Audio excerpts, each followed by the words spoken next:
Hey everybody, welcome back to another Diecast review. Today we are looking at the second Chase Elliott car of the day. This is the 2022 Bristol Dirt raced version of the Kelley Blue Book scheme.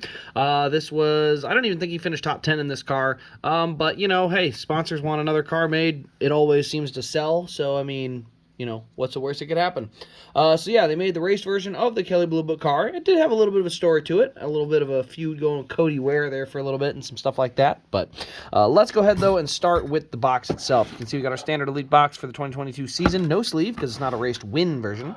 Production quantity, one of 270 elites. I do think this might be a rare car down the road. 270 is a fairly low number for Chase Elliott. Maybe for everyone else it's not, but for Chase it definitely is. So yeah, that's the elite.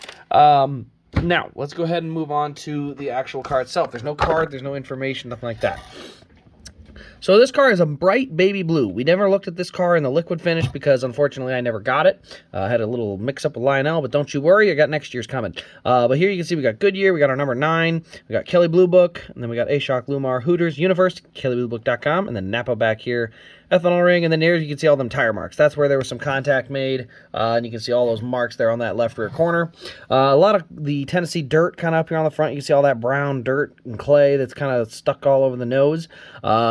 So that's part of that with the dirt car. You can also see we do have dirt tires. So we did show off the Brad Keselowski dirt car, and that one did not have dirt tires. This one does.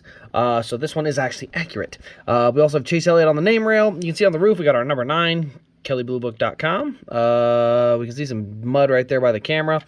You can see right there we got opening roof flaps. DIN number is 226. A little bit of dirt here on the deck lid, not too bad. And then here you can see on the windscreen they have a little, or the wind shield, you can see that little screen to block some of the dirt. And then you can actually see here on the window, look at this. This is all dirt they put on the windshield. So the windshield, it has mud and dirt on it, you know, just like it did at the track.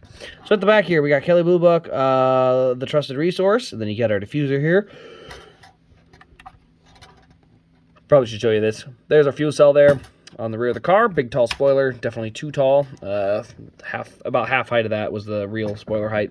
You can see a couple tire marks here. Not too much, but you can see a lot of dirt kind of caked up against that that spot there. A little bit here on this corner. This is where I think he had a little bit of a scrape with the wall at one point when he got spun around a little bit. But yeah, you can see a little bit of mark there, a little bit of dirt there. We got the Kelley Blue Book ribbon, then the number 9.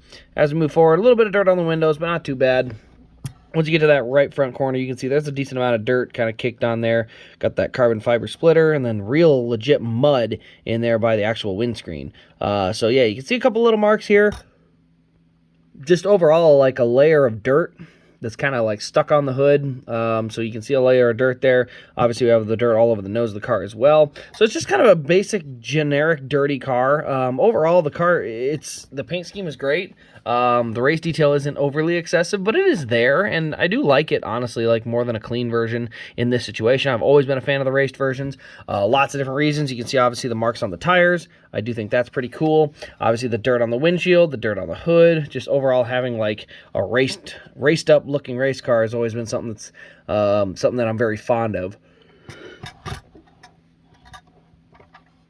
There we go. DIN number 226. I think we already mentioned that, but anyway, guys, that's kind of all there is to show on this one. Like I said, there's no cards, there's nothing crazy like that. It's really just for the Elliott fans and maybe you know, Bristol Dirt fans and stuff like that. The guys who like the dirtier raced version cars, but overall, it's a pretty solid looking car nonetheless. Gonna go great with last year's Bristol Dirt version, and I'm guessing they're just gonna continue to Bristol Dirt raced versions as time goes on. So kind of a neat little separate collection I've started because I'm guessing they're just gonna continue to do it. So.